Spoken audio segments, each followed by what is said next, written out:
शंकर घर वापस आया क्या? नहीं तो क्या हुआ? कुछ नहीं। क्या हुआ है? कुछ नहीं। क्या? पीछे गली में एक आदमी पुलिस ने पहचान के लिए बुलाया।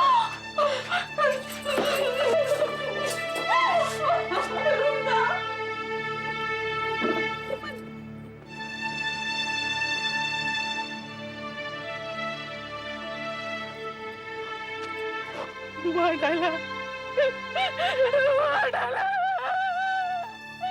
मार डाला। मैं जानती थी ना इनके लिए इतना मार डालेंगे। कैसे मारा? मैडम आपके नाम ये सुसाइड नोट इनकी जैसे मिला।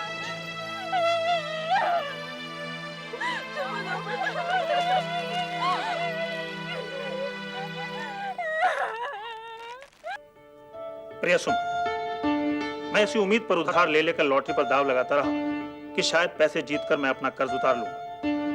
मैं हारता गया और कर्ज बढ़ता गया। मजबूर होकर मैं इतना बड़ा कदम उठा रहा हूं। सुमन, मैं तुमसे और मेघा और एकता से बहुत प्यार करता हूं। हो सके तो मुझे माफ कर दे। शंकर। माय लॉर्ड, 10 जुलाई 1993 की रात को शंकर त्यागी ने अपने सर पे गोली मारकर आत्महत्या कर। 2 साल पहले उसने एक्टिविस्ट लॉयर रमणीक सिंह ने अदालत को बताया कि शंकर त्यागी ने 2 साल पहले अपनी जिंदगी भर की कमाई से एक छोटा सा प्रॉपर्टी बिजनेस शुरू किया था। नए बिजनेस में उसका सारा पैसा डूब गया। हताश होकर एक दिन अपने दोस्त मदन शर्मा के बहकावे में आकर वो दिल्ली की एक लॉटरी मंडी में जा पहुंचा।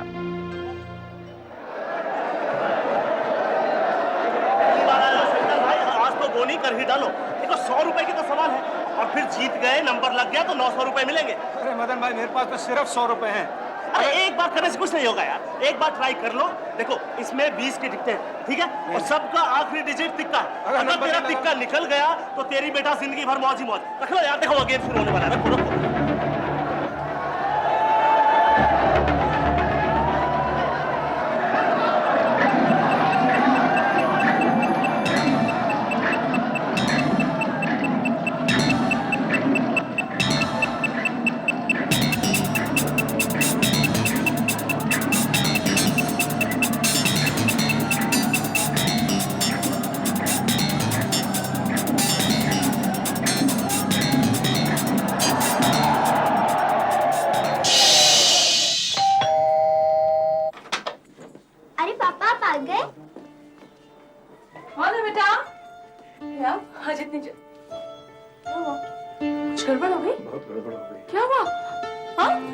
मदन मुझे जबरदस्ती लॉटरी खिलाने ले गया और वहां मैंने 100 रुपए लगाए और 900 रुपए जीत गया। ये देखो तुम्हारे लिए और ये तुम्हारे लिए, ये आपके लिए।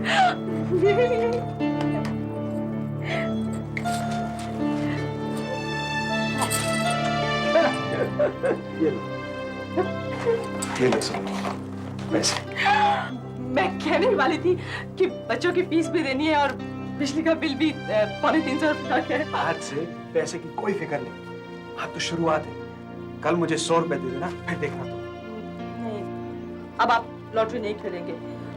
देखा नहीं मेरे भाई का सारा बिजनेस कैसे चौपट कर दिया इस मरी लॉटरी ने। आपको बच्चों की कसम है, आप लॉटरी नहीं खेलेंगे। अरे तो तुम यूं ही सीरियस हो गई? अच्छा चल।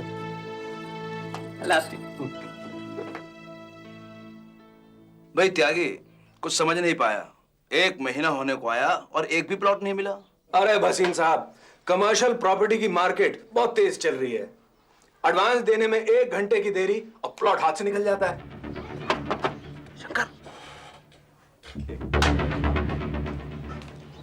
अबे आज शॉर्ट पंजा लगने वाला है, चलेगा? नहीं मोहन भाई, तुम जाओ।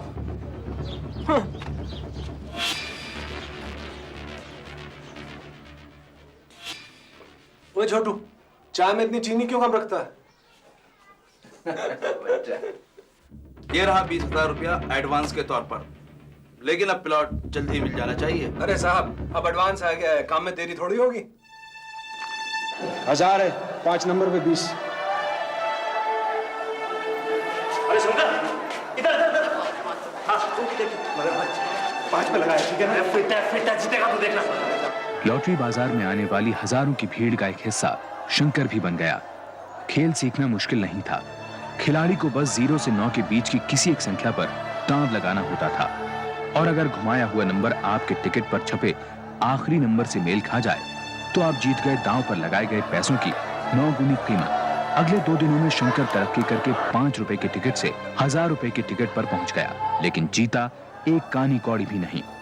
सिर्फ 2 ही दिन में वो पुनीत भसीन के एडवांस दिए 20,000 में से 18,000 रुपए हार चुका था। कोई नहीं यार, हिम्मत नहीं आते। कल हारा, आज जीता, कल होगा फिर हमारा, देखना तू।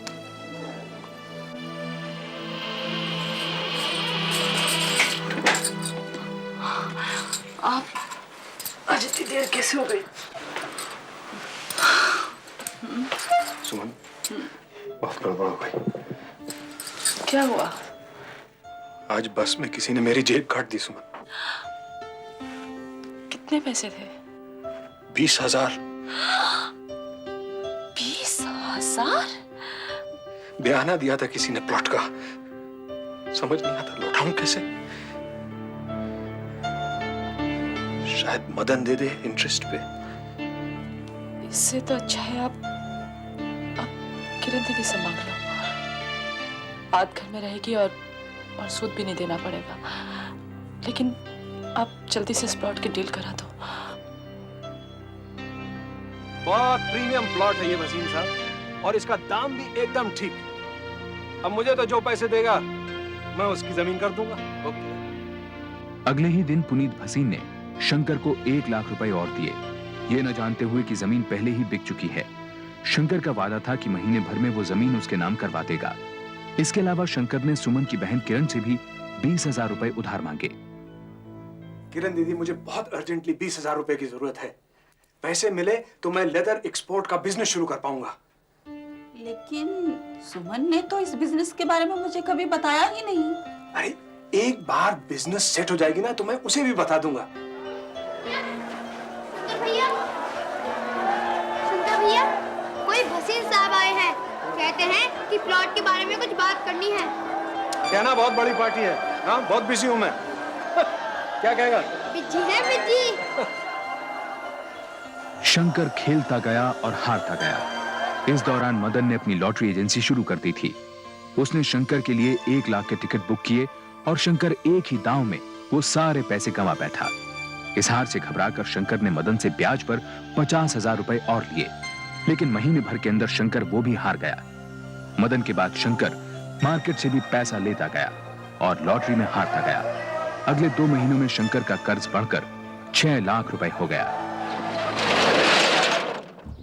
नतीजा, शंकर को अपनी दुकान बेचनी पड़ी।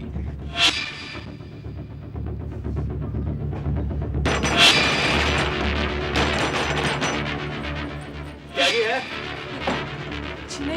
महीने भर में प्लॉट दिलवा रहा था, उसका क्या हुआ? आप लोग दुकान पे जाके बात कीजिए ना। दुकान बिके तो बहुत दिन हो चुके हैं। अरे वसीम साहब, आप ही के काम के लिए तो क्या हुआ था? तुम अंदर जाओ। मुझे मेरे पैसे वापस लौटा दे त्यागी। पैसे मिलते ही लौटा दूंगा। नया बिजनेस शुरू किया ना मैंने। कान खोलकर सुन ले त्यागी, अगर 10 दिन के अंदर पैसे वापस नहीं लौटाए तो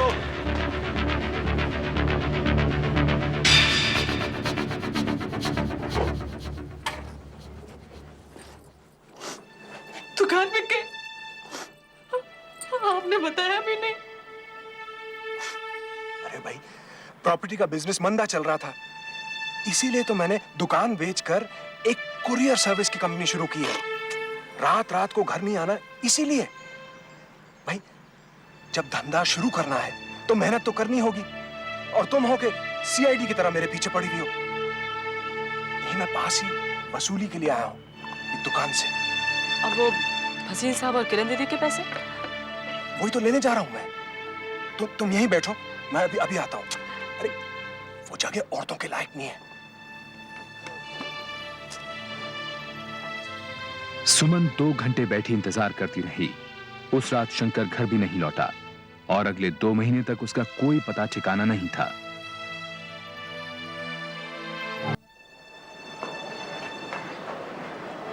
मम्मी, नंदन धोबी कह रहा था कि उसने पापा को हनुमान मंदिर के पास के लॉटरी मंडी में देखा है।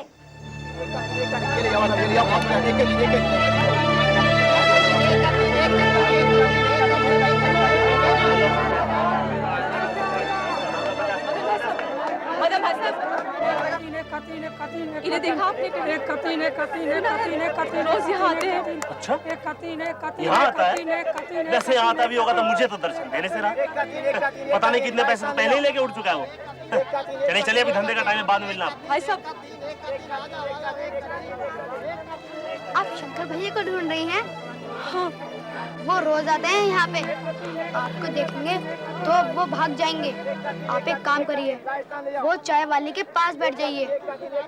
जब वो आएंगे मैं आपको इशारा कर दूंगा, ठीक?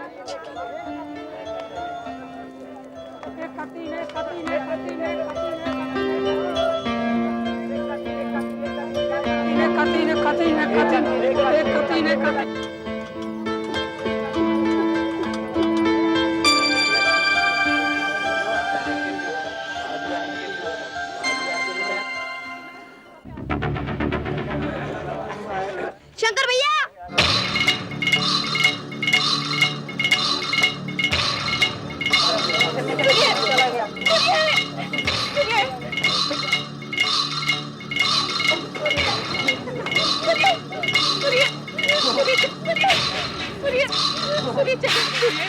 मैं कोई शंकर मंकर नहीं हूँ। मेरा पीछा क्यों कर रहे हो? ऐसा मत करिए प्लीज, घर चलिए उसके घर चलिए। मैं शंकर नहीं हूँ। ऐसा मत करिए, आपने और एक तो घरों के बुरा हाल है, प्लीज चलिए। अरे ये तो शंकर है, शंकर त्यागी। ससुरा बहुत दिनों से बचता फिर रहा था। ये लोग कौन है? मुझे बचा लो सुमन, ये लेनदार है, मुझे बचा लो। चलिए चलिए, क्या शंकर, आप नहीं छोड़ूंगा तुझे। चलो भैया भजनपुरा ले चलो। चुप करो तुम लोग। लेनदारों के डर से शंकर और सुमन उसी रात भजनपुरा छोड़कर शाहदरा चले गए। किरण ने अपने घर के पास उन्हें एक छोटा सा कमरा दिला दिया। मदन शर्मा और बाकी लेनदार जब शंकर को ढूंढने में नाकामयाब रहे तो उन्होंने उसके भजनपुरा वाले घर पर कब्जा कर लिया। इन्हीं दिनों तकलीफों की मारी सुमन को किडनी का रोग लग गया था। फिर भी घर का खर्च चलाने के लिए उसने एक सरकारी स्कूल में 2000 रुपए की टीचर की नौकरी कर ली। सुमन, 1000 रुपए। फिर लॉटरी खेली? प्राइवेट कंपनी में नौकरी मिली है, नई नौकरी है, पैसे तो कम ही मिलेंगे। Okay bye. शंकर फिर झूठ बोल रहा था। ये पैसे शंकर ने लॉटरी में जीते थे। उसने अपना पुराना अड्डा बदल दिया था। अब वो शाहदरा लॉटरी मंडी में रोजाना जाने लगा। उसे उम्मीद थी यहाँ वो अपने लेनदारों से बचा रहेगा। फिर भी अपनी हिफाजत के लिए उसने एक लॉटरी बेचने वाले की मदद से एक रिवॉल्वर हासिल कर ली थी।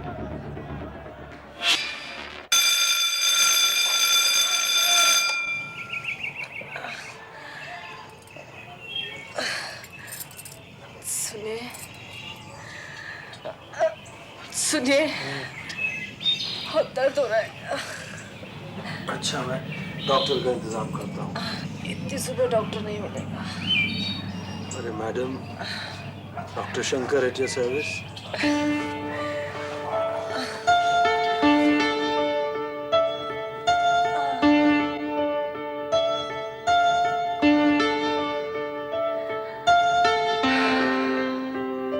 चाय।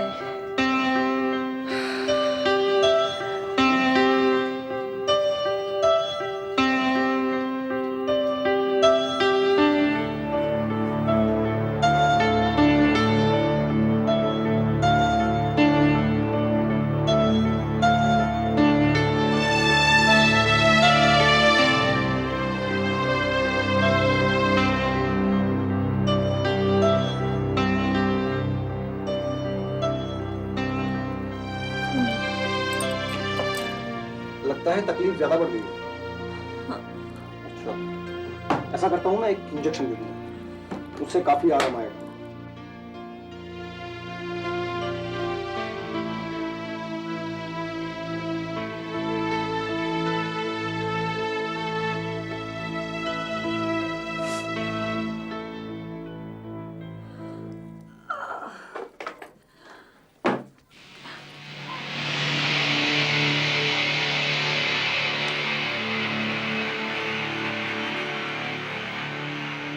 एक बार कर्जा उतर जाए, लॉटरी छोड़ दूंगा सुमन। आप लॉटरी छोड़ दीजिए, कर्जा भी उतर जाएगा। लेकिन लेनदार कब तक इंतजार करेंगे सुमन? लेनदार है, कोई कसाई तो नहीं?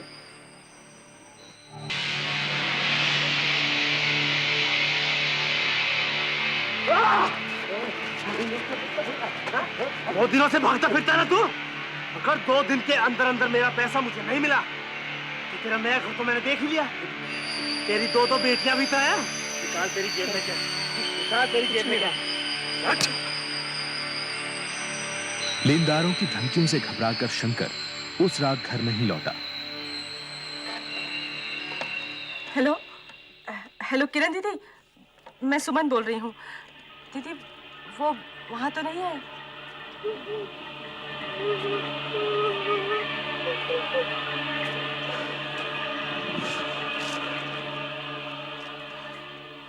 हेलो मदन भाई साहब, मैं बोल रही हूँ, वो तो नहीं है?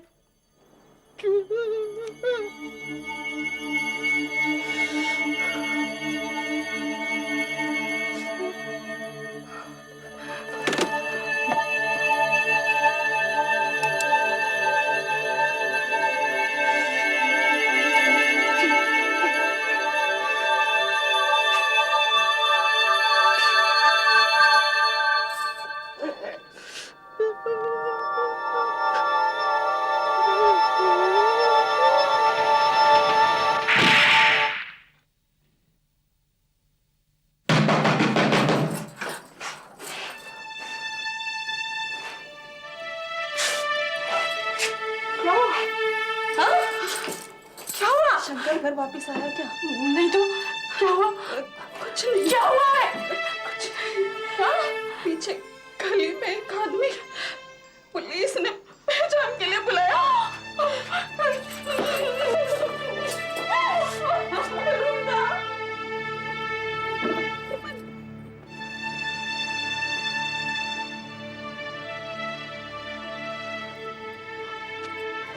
मार डाला, मार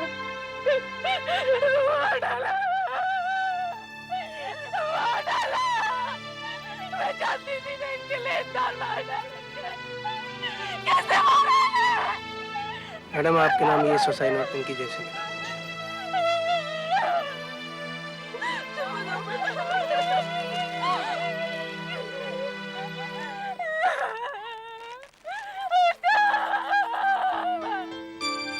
अगले 2 हफ्तों में लॉटरी के शिकंजे में जकड़े 6 और लोगों ने खुदकुशी कर ली। इन 7 लोगों की खुदकुशी की खबरों ने एक्टिविस्ट रमनीक सिंह को झंझोड़ कर रख दिया और उसने फैसला किया कि वो सुमन त्यागी को मुआवजा दिलवा कर रहेगा। लेकिन इससे शंकर की बेवा सुमन त्यागी को क्या मिला? उसके रिश्तेदार अपने घर में उसे रखना नहीं चाहते, और ठीक भी है। शंकर जो अपने पीछे इतना बड़ा कर्जा 10 लाख रुपए छोड़ गया है, उसकी जिम्मेदारी कौन लेगा? शंकर के परिवार की मदद के लिए मैंने दिल्ली लॉटरी संघ से अपील की थी, लेकिन उनका अभी तक कोई जवाब नहीं आया। इसीलिए मेरी अदालत से दरख्वास्त है कि शंकर की बेवा सुमन त्यागी को मुआवजा दिलवाने में मदद करे। मिस्टर सिंह, आईपीसी की धारा 309 के तहत आत्महत्या एक कानूनन जुर्म है, इसलिए यह अदालत मुआवजे के मुकदमे की सुनवाई नहीं कर सकती। मुआवजे के मामले को लेकर रमनीक सिंह ने कई अपीलें दाखिल की, लेकिन अदालत ने उन्हें हर बार ठुकरा दिया। फिर रमनीक सिंह ने सिंगल डिजिट लॉटरी बैन करने के लिए एक पब्लिक इंटरेस्ट लिटिगेशन दाखिल किया। सुमन जी, मैं चाहूंगा कि इस केस की पिटिशनर आप हैं। रमनीक सिंह की अपील के जवाब में एक रिटन स्टेटमेंट देकर एसोसिएशन ऑफ लॉटरी ट्रेडर्स भी इस मुकदमे की एक पार्टी बन गया। साथ ही उन्होंने सरकारी वकील गोपी नायर को उनका केस लड़ने को राजी कर लिया। गोपी नायर ने लॉटरी ट्रेडर्स यूनियन का बचाव करते हुए कहा कि सरकार को लॉटरी से 350 करोड़ रुपए का फायदा होता है, जिसे वो वेलफेयर स्कीम्स में लगाती है। रमनीक सिंह ने सरकारी आंकड़ों का हवाला देते हुए जिरह की कि इन पैसों में से सिर्फ 23 करोड़ वेलफेयर स्कीम्स पर खर्च होते हैं, जिसका 1 पैसा भी लॉटरी से तबाह हुए परिवारों तक नहीं पहुंचता। साथ ही रमनीक सिंह ने सिंगल डिजिट लॉटरी को बैन किए जाने की मांग की। क्योंकि सरकारी पॉलिसीज पे सवाल डाले जा रहे हैं, मैं यूनियन गवर्नमेंट और दिल्ली एडमिनिस्ट्रेशन को नोटिस इशू कर रहा हूं। उनका जवाब आने तक यह अदालत मुलतवी की जाती है। सुनिए, मैं किराया दे दूंगी। सुमन को पैसों की बहुत तंगी थी। फीस न दे पाने के कारण मेघा और एकता का नाम इंग्लिश स्कूल से कट गया। किराया न दे पाने पर सुमन को शाहदरा वाले मकान से निकाल दिया गया और उसे मजबूरन किरण के घर में पनाह लेनी पड़ी। अच्छा हुआ सुमन बहन तुम आ गई। ये कुछ पेपर से तुमसे साइन करवाने थे। लॉटरी खेलने वालों के परिवारों के सिग्नेचर कैंपेन चला रहे हैं। भाई साहब, मैं किसी दूसरे काम से आई हूँ। हाँ हाँ बोलो। मैं वो शहादरा छोड़ना चाहती हूँ। बच्चों को तरह तरह के ताने सुनने पड़ते हैं। दीदी के घर में भी बहुत दिक्कत होती है। आप हमें वो भजनपुरा वाला घर दिलवा दीजिए। सुमन जी, वो तो बिना मारपीट के मिल नहीं सकता, और अगर ऐसा करेंगे तो हमारे इस बड़े केस का बहुत नुकसान हो जाएगा, और मैं वो नहीं चाहता। किस काम का है आपका ये केस जो मेरे बच्चों का पेट न भर सके, जो मुझे गुंडे बदमाशों की धमकियों से न बचा सके? मैं अपना नाम वापस ले रही हूं। सरकार ने नोटिस का कोई जवाब दिया? यस माय लॉर्ड, सरकार का मानना है कि अगर दिल्ली में सिंगल डिजिट लॉटरी को बैन कर दिया गया तो लोग हरियाणा और राजस्थान के बॉर्डरिंग टाउन्स में जाकर के लॉटरी खेलना शुरू कर देंगे। My Lord, single digit lottery अपने आप में एक खतरनाक जुआ है। मेरी जानकारी के मुताबिक आज तक कोई भी स्टडी लॉटरी के ऊपर नहीं हुई है माय लॉर्ड, ना साइंटिफिक, ना स्पेसिफिक और ना सोशल। क्या 14 दिनों में 7 आत्महत्याएं काफी नहीं है जो सरकार अब लॉटरी के बुरे असर को लेकर सर्वे करवाना चाहती है?